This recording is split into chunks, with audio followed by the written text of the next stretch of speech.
अब चलिए उत्तराखंड की खबरों में आगे बढ़ते हैं। केदारनाथ में आपदा के बाद में रेस्क्यू ऑपरेशन चल रहा है और आज सुबह एक बार फिर से रेस्क्यू ऑपरेशन चलाया जाएगा। अभी भी 2000 से ज्यादा लोगों के फंसे होने की जानकारी है और करीब 7234 लोगों को अब तक निकाला जा चुका है, जो कि केदारनाथ और उसके आगे के पड़ावों में फंसे हुए थे। कई जगह पर रास्ता पूरी तरह से टूट गया है और लोगों को मुश्किल हालात के बीच में निकाला जा रहा है। रेस्क्यू ऑपरेशन का आज तीसरा दिन है और सेना के MI-17 और साथ ही चिनूक हेलीकॉप्टर से भी रेस्क्यू ऑपरेशन जारी है। केदार घाटी का मौसम फिलहाल साफ है और थोड़ी देर बाद फिर रेस्क्यू ऑपरेशन शुरू होगा।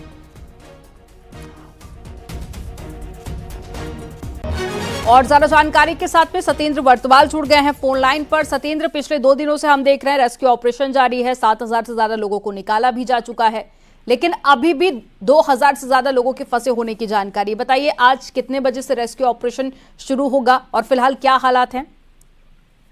बिल्कुल अमनदीप, मैं आपको बता दूं, क्योंकि इस बुधवार को जो आपदा आई थी उस आपदा में करीब 9 से 10 हजार लोग जो केदार घाटी में अलग अलग जो स्पॉट है वहां पे फंसे थे और जिसमें से करीब 7000 से ज्यादा लोगों को अभी तक रेस्क्यू कर निकाल दिया गया है। लेकिन अभी भी ये जानकारी आ रही है क्योंकि करीब 2 से 2500 लोग और भी अभी फंसे हैं अलग अलग स्पॉट पे। अगर हम बात करें भीमबली, लिंचौली, रामबाड़ा से थोड़ा नीचे हैं कुछ लोग, और गौरीकुंड और केदारनाथ में, और इन सबको निकालने के लिए प्रशासन यहाँ पे हर प्रकार की व्यवस्था की गई है। कि अगर हम बात करें कि क्योंकि चिनूक हेलीकॉप्टर और MI-17 से केदारनाथ से जो लोगों को निकालने की प्रक्रिया आज फिर शुरू होगी कुछ ही देर बाद, क्योंकि अभी फिलहाल मौसम साफ है और कुछ ही देर बाद एक बार फिर ये हेलीकॉप्टर यहाँ से निकल सकते हैं। वहीं दूसरी हम बात करें तो आज एक नया अपडेट मैं आपको बता दूं, क्योंकि ये जानकारी मिल रही है कि प्रशासन एक और हेलीकॉप्टर आज साफ करा रहा है। एक और हेलीकॉप्टर के जरिए, एक और हेलीपैड के जरिए रेस्क्यू अभियान शुरू होगा। यानी कि चीरवासा में एक जो 2013 की आपदा के बाद, क्योंकि केदार घाटी में कई हेलीपैड बने हैं, तो चीरवासा में भी एक हेलीपैड है, तो उस चीरवासा का जो हेलीपैड है उससे आज रेस्क्यू अभियान शुरू कराया जाएगा। और उम्मीद ये जताई जा रही है कि जल्द से जल्द इन लोगों को निकालने की, जो लोग फंसे उनको निकालने के लिए प्रशासन हर प्रकार की व्यवस्था कर रहा है। क्योंकि अगर आप पैदल की बात करें, पैदल मार्ग में जो सोनप्रयाग में क्योंकि एक भारी लैंडस्लाइड लगातार हो रहा है और क्योंकि देर रात बारिश आई थी, बारिश चलते भी वहां पे लैंडस्लाइड अभी जारी है, जिसको देखते हुए प्रशासन ने ये निर्णय लिया कि चीरवासा से हेलीकॉप्टर के जरिए भी रेस्क्यू करवाया जाएगा। जी, आप नजर बनाए रखिएगा। सत्येंद्र, जानकारी देने के लिए बहुत शुक्रिया आपका।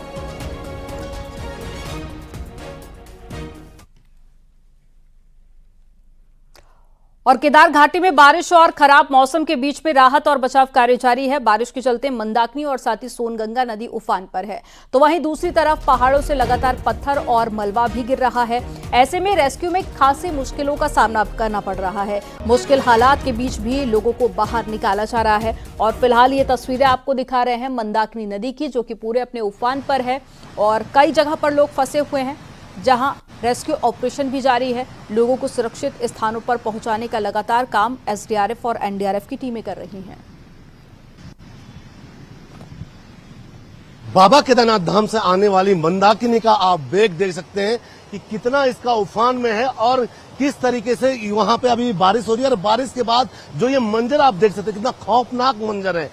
मंदाकिनी नदी इतने चरम वेग पे है और मंदाकिनी के साथ जो सोनगंगा है, क्योंकि सोनगंगा और मंदाकिनी का ये संगम है सोनप्रयाग का, और इस सोनप्रयाग में आप देख सकते हैं किस तरीके से ये नदी यहाँ से बह रही है, यानी कि पूरे उफान पे है। आप देख सकते हैं ठीक मेरे पीछे मंदाकिनी नदी के किनारे किनारे रेस्क्यू भी लगातार जारी है। हल्की बारिश स्टार्ट हो गई है, बूंदाबांदी शुरू हो गई है, लेकिन रेस्क्यू काम इसलिए जारी है क्योंकि यहाँ पे करीब 1000 लोग जो कि गौरीकुंड से सोनप्रयाग की तरफ आ रहे हैं और वो वहाँ पे दिन से ही वहाँ पे फंसे हैं। लेकिन दिन भर यहाँ पे ये जो पूरा ये पैच है, यहाँ पे लगातार जो पत्थर गिर रहे थे, जो लैंडस्लाइड हो रहा था, उससे ये अभियान जो रेस्क्यू यहाँ पे होना था, जो वहाँ के लोगों को इधर की तरफ लेके आना था, वो कहीं ना कहीं खटाई में पड़ा। लेकिन कुछ देर पहले एक बार फिर ये अभियान शुरू हुआ।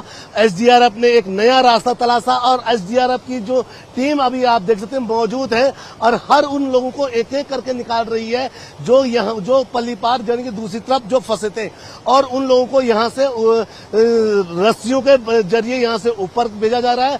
उसके बाद उनको यहाँ से सुरक्षित उनको निकाला जा रहा है। यहाँ पे टीम एसडीआरएफ, एनडीआरएफ, पुलिस प्रशासन और यहाँ पे हर प्रकार का व्यवस्थाएं मुहैया कर रही है, क्योंकि अगर हम बात आज रेस्क्यू की करें तो रेस्क्यू में आज जो हेलीकॉप्टर के द्वारा रेस्क्यू हुआ वो अभी कुछ देर पहले ही बंद हुआ, क्योंकि मौसम बंद हो गया। ऊपर अगर आप, मैं अपने कैमरामैन से संदीप से दिखाऊंगा कि संदीप दिखा सकता है कि कितना पूरा पैक हो चुका है, यानी कि बारिश के बाद पूरी वैली जो पैक हो चुकी है। और इस पैक होने के कारण अभी हेलीकॉप्टर के द्वारा जो रेस्क्यू होना था वो फिलहाल बंद हो गया है। वहीं अगर बात केदारनाथ धाम से करें तो केदारनाथ धाम से 1 या 2 ही सॉटी चिनूक और MI-13 कर पाया है, और वहां पे भी करीब 500 से 700 लोग केदारनाथ धाम में फंसे हैं।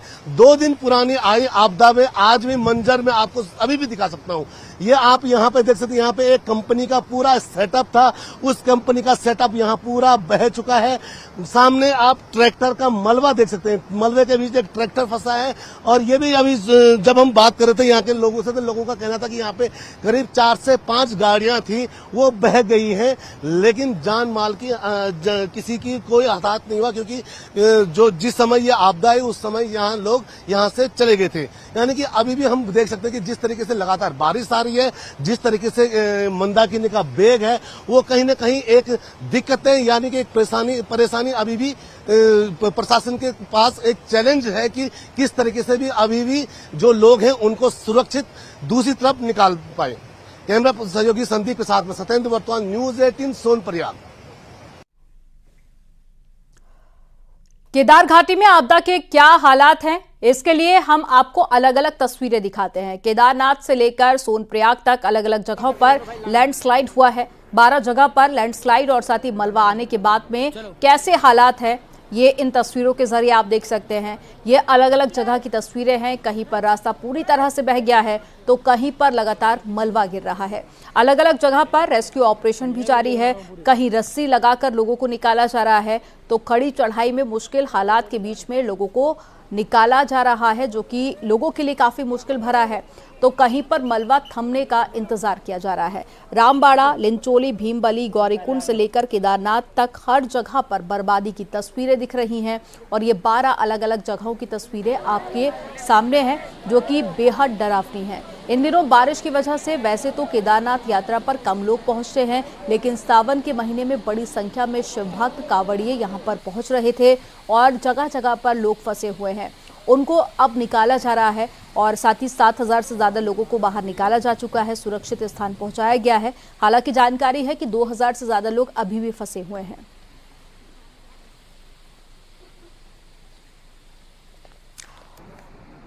तो ये तस्वीरें आप देखिए, ये मंदाकिनी नदी की तस्वीरें हैं जो कि लगातार अपने उफान पर है और मलबा भी गिर रहा है। तो देखिए कैसे रस्सी के सहारे लोगों को निकाला जा रहा है। इसके बाद ये तस्वीर भी आपके सामने, जहां भी केदार घाटी की है, ये रुद्रप्रयाग की, और यहाँ भी बड़ी संख्या में लोग फंसे हुए हैं जिन्हें बाहर निकाला जा रहा है। और केदार घाटी में कई जगह पर लोग फंसे हुए हैं और साथ ही ये भी केदार घाटी की ही तस्वीर है। और यहाँ भी लगातार बारिश हो रही है, मलबा नीचे गिर रहा है और एसडीआरएफ की टीम यहाँ भी रेस्क्यू ऑपरेशन कर रही है।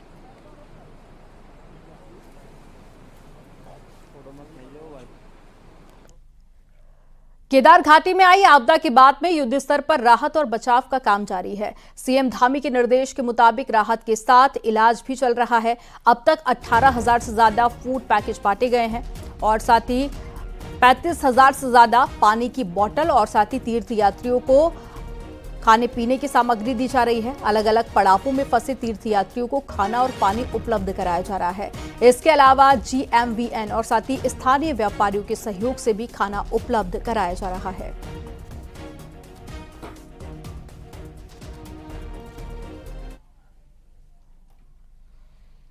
मुख्यमंत्री पुष्कर सिंह धामी प्रदेश में आपदाग्रस्त क्षेत्रों में राहत और बचाव कार्यों की लगातार निगरानी कर रहे हैं। शुक्रवार को मुख्यमंत्री ने सचिव गृह शैलेश बघोली और साथ ही पुलिस महानिदेशक अभिनव कुमार और आयुक्त गढ़वाल विनय शंकर पांडे को बुलाकर सचिवालय में उनके राहत एवं बचाव कार्यों की जानकारी ली। मुख्यमंत्री ने केदारनाथ में फंसे यात्रियों की सकुशल वापसी की व्यवस्था के साथ ही केदारनाथ पैदल मार्ग से आवाजाही भी सुनिश्चित कराने को कहा।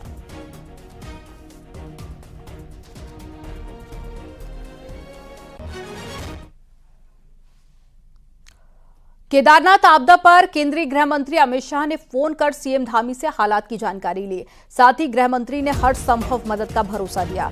तो कल केंद्रीय गृह मंत्री अमित शाह ने उत्तराखंड के मुख्यमंत्री पुष्कर सिंह धामी से फोन पर बातचीत की और साथ ही जो एनडीआरएफ एसडीआरएफ की तरफ से रेस्क्यू ऑपरेशन किया जा रहा है उसका अपडेट भी लिया।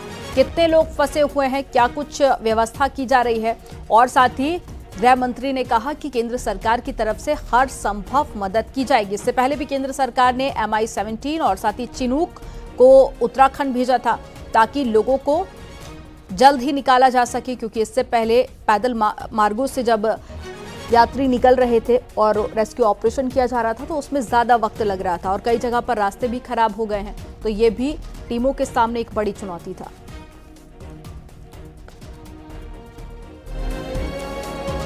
लगातार आदरणीय प्रधानमंत्री जी पूरी तरह से उन्होंने हमको कहा है कि हर तरीके से इस आपदा में हमारे साथ हैं और सभी संभव सहायता वहाँ से हो रही है और MI भी वहाँ से हेलीकॉप्टर भी भेज दिया गया है। अन्य सहायता भी जो ATF एविएशन टर्बो फ्यूल है उसकी व्यवस्था भी हो गई है।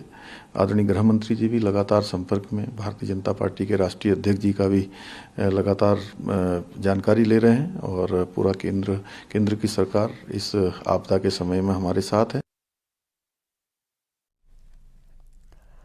उत्तराखंड में 5 अगस्त तक मौसम सामान्य रहेगा और तेज बारिश से राहत भी रहेगी। इस दौरान केवल बागेश्वर, चमोली, रुद्रप्रयाग और साथ ही उत्तरकाशी जिलों में कुछ जगह पर तेज बारिश देखने को मिल सकती है।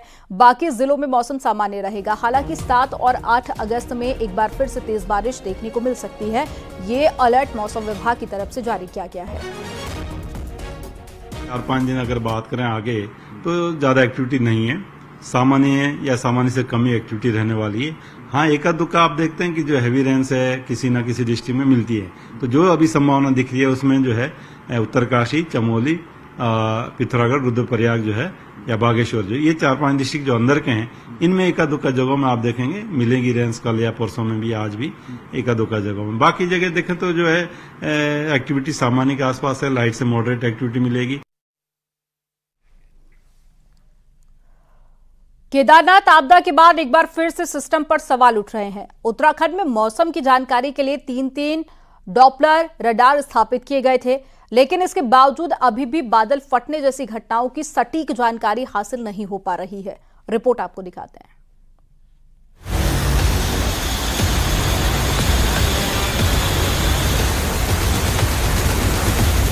उत्तराखंड में हर साल मानसून काल में भारी बारिश, बादल फटने, लैंडस्लाइड होने जैसी घटनाओं से जानमाल का भारी नुकसान होता है। मानसून के इस सीजन में अभी तक केदारनाथ, उत्तरकाशी, टिहरी, अल्मोड़ा, बागेश्वर में बादल फटने की घटनाएं हो चुकी हैं। ऐसे में क्षेत्र विशेष में मौसम का सटीक पुनर्अनुमान नुकसान से बचा जा सकता है।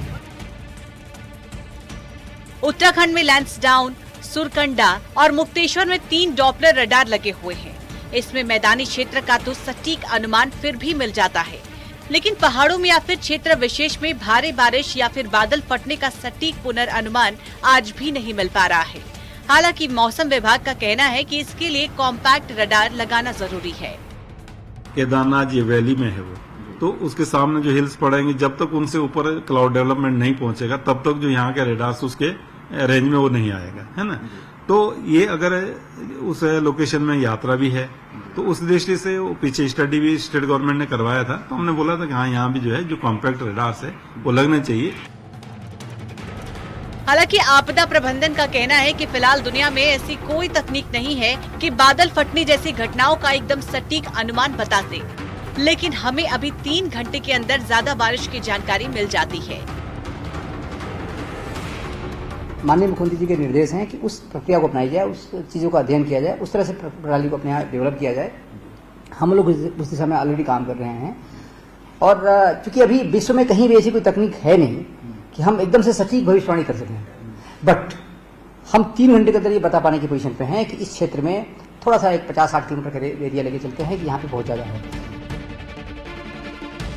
आपदा की पूर्व सूचना के लिए सीएम धामी के निर्देश पर दुनिया की बेस्ट तकनीक को उत्तराखंड में लाने का प्रयास किया जा रहा है, लेकिन पूर्व सूचना के साथ ही सिस्टम को अलर्ट रखना भी बेहद जरूरी है। ताकि सटीक सूचना के साथ लोगों की जान माल को भी बचाया जा सके। न्यूज़ 18 के लिए देहरादून से सुनील नवप्रभात की रिपोर्ट। गौरीकुंड से बड़ी खबर आ रही है, जहां पर लैंडस्लाइड हुआ है और उसमें कुछ गाड़ियां दबने की भी जानकारी है और एक बुलेरो, 2 ट्रक और साथ ही कुछ बाइक भी दब गई है मलबे में। गनीमत रही कि गाड़ियों में कोई व्यक्ति नहीं था। गौरीकुंड मेन मार्केट में ये घटना घटी है। तस्वीरें आपको दिखा रहे हैं। मलबा नीचे गिर गया है और मलबा नीचे आने से कई गाड़ियां मलबे में दब गई हैं। हालांकि ये गनीमत रही कि गाड़ियों के अंदर कोई व्यक्ति उस वक्त मौजूद नहीं था जब ये घटना घटी।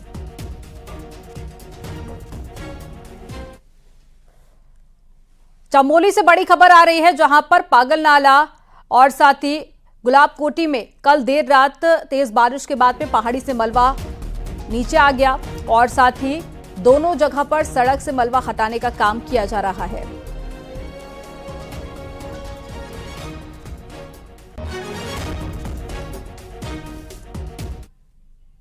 उत्तराखंड विधानसभा का मानसून सत्र 21 अगस्त से लेकर 23 अगस्त तक गैरसैंण में चलेगा। यह सत्र धामी सरकार के लिए काफी महत्वपूर्ण हो सकता है। बीते कई दिनों से सत्र के गैरसैंण में होने की अटकलें लगाई जा रही थी, जिसके बाद में फिलहाल अब ये तय हो गया है कि आने वाला मानसून सत्र गैरसैंण में ही होगा।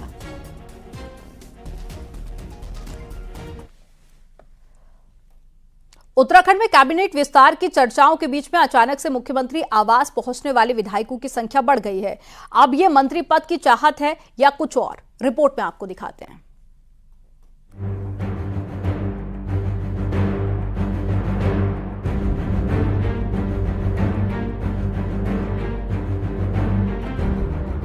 दिल्ली में नीति आयोग की मीटिंग और बीजेपी राज्यों के मुख्यमंत्रियों की मीटिंग से मुख्यमंत्री देहरादून लौटे तो सियासत का रुख कुछ बदला दिखा। मुख्यमंत्री सचिवालय हो या फिर अपने आवास में विधायकों के मिलने का तांता लगा हुआ है। अब तक सीएम आवास से लगभग दूरी बनाए बैठे बिशन सिंह चूफाल, मदन कौशिक, बंशीधर भगत, अरविंद पांडे जैसे सीनियर विधायक भी इस बीच सीएम आवास पहुंचे तो भरत चौधरी, अनिल नौटियाल, खजान दास और उमेश शर्मा काऊ ने भी सीएम से मुलाकात की। इसके पीछे बीजेपी प्रदेश प्रभारी दुष्यंत गौतम के उस बयान को देखा जा रहा है, जिसमें उन्होंने कहा था कि प्रदेश में जल्द कैबिनेट विस्तार होगा। कैबिनेट विस्तार करना माननीय मुख्यमंत्री जी का विवेक है, वो जब चाहे तब कर सकते हैं, किंतु सभी विधायक लोग समय समय पे जाते हैं और अपना काम करवाते हैं। पर लोगों को लग रहा है कि शायद कैबिनेट विस्तार होगा, इसलिए अपनी अपनी बात को कहने के लिए लोग जा रहे होंगे। तो मैंने जो मुलाकात उनसे की है, मैंने अपने क्षेत्र की समस्याओं के लिए की है और लगभग हर पखवाड़े इस तरह की भेंट हम करते रहते हैं। कैबिनेट विस्तार हुआ तो 4 नहीं तो कम से कम 3 विधायकों का मंत्री बनना लगभग तय है। ऐसे में अचानक बढ़ी सक्रियता के पीछे भी मंत्री पद की मंशा तो मानी ही जा रही है। इसे बीजेपी की अंदरूनी सियासत से भी जोड़कर देखा जा रहा है। देहरादून से न्यूज़ 18 के लिए सुनील नवप्रभात की रिपोर्ट।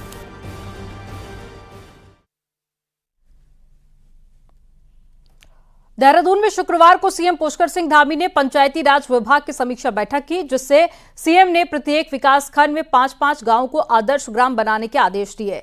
सीएम ने कहा कि इसके लिए योजनाबद्ध तरीके से काम किया जाए, जिससे देश भर के शीर्ष 100 आदर्श गांव की श्रेणी में उत्तराखंड के 10 गांव के नाम भी शामिल हो सकें। सीएम ने पंचायत भवनों को पर्वतीय शैली में बनाने और साथ ही पंचायत भवनों के निर्माण के लिए 10 लाख की धनराशि को बढ़ाकर 20 लाख रुपए करने के निर्देश दिए। मीटिंग में विभागीय मंत्री सतपाल महाराज भी मौजूद थे।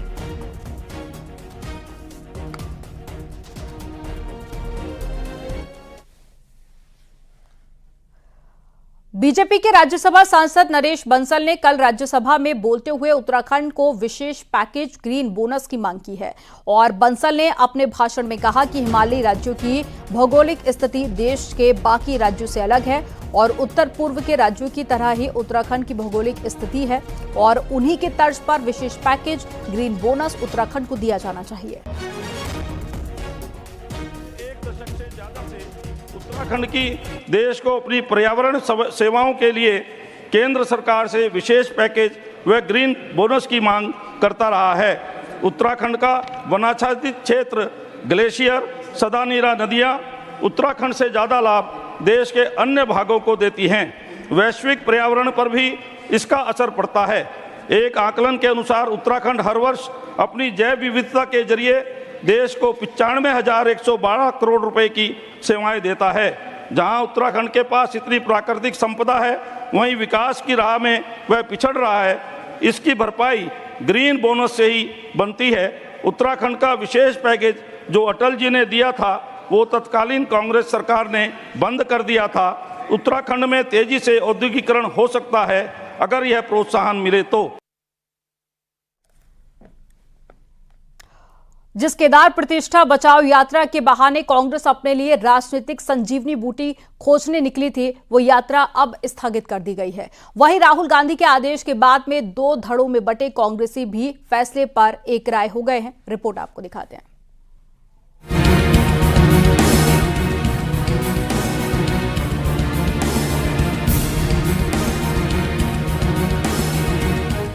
11 दिन पैदल चलने के बाद केदारनाथ में आई आपदा ने कांग्रेस की यात्रा पर ब्रेक लगा दिया। शुक्रवार सुबह सीतापुर में कांग्रेस ने केदार प्रतिष्ठा बचाओ यात्रा को स्थगित करने का फैसला किया। नेता विपक्ष राहुल गांधी के निर्देश पर यात्रा को रोकने का फैसला हुआ। हालांकि इससे पहले यात्रा को लेकर नेताओं में अलग अलग राय थी। 4 सीनियर नेता हरीश रावत, प्रीतम सिंह, यशपाल आर्य, गणेश गोदियाल पहले ही वापस लौटने का फैसला कर चुके थे, जबकि प्रदेश अध्यक्ष करण महरा, रणजीत रावत और हरक सिंह रावत रास्ता खुलने पर केदारनाथ जाने का प्लान कर रहे थे। लेकिन जब पार्टी नेता राहुल गांधी ने यात्रा पर फैसला लिया तो तय हुआ कि हालात सामान्य होने पर केदार प्रतिष्ठा बचाओ यात्रा को पूरा किया जाएगा। और दोनों धड़ों के नेताओं ने राहुल गांधी के आदेश के बाद एक ही बात कही। हमारी यात्रा कांग्रेस पार्टी के लिए कितनी महत्वपूर्ण है, लेकिन यह अधिक महत्वपूर्ण है कि हमारी यात्रा प्रदेश के लिए कितनी महत्वपूर्ण है। और निश्चित रूप में यह यात्रा हमारे प्रदेश के लिए इस रूप में महत्वपूर्ण है कि सरकार इस प्रकार की बहुत ही बड़ी भूलों को उनकी पुनरावृत्ति न करे। जो स्थिति यहाँ है उसको देखते हुए, ताकि प्रशासन को भी कोई दिक्कत न हो राहत कार्यों में, हमने यात्रा को फिलहाल स्थगित कर दिया है। जैसे ही यात्रा मार्ग व्यवस्थित हो जाएगा, रिस्टोर हो जाएगा, हम यात्रा को पुनः सीतापुर से शुरू करके केदारनाथ तक ले जाएंगे। कांग्रेस पार्टी में नेताओं की आपसी खींचतान जग जाहिर है, लेकिन राहुल गांधी के बदले तेवर के बाद उत्तराखंड कांग्रेस के नेताओं का रवैया जरूर बदला है। हालांकि मौका मिलने पर उत्तराखंड कांग्रेस के नेता एक दूसरे को आंखें दिखाना और हमला करने से नहीं चूकते। कांग्रेस नेता हरीश रावत ने राहुल गांधी की बात से पहले ही आपदा के हालात में वापस लौटने का फैसला कर लिया था, तो कांग्रेस नेता रणजीत रावत ने कहा कि सबकी अपनी अपनी उम्र की बात है, लेकिन बड़े नेता आए तो ये अच्छी बात है।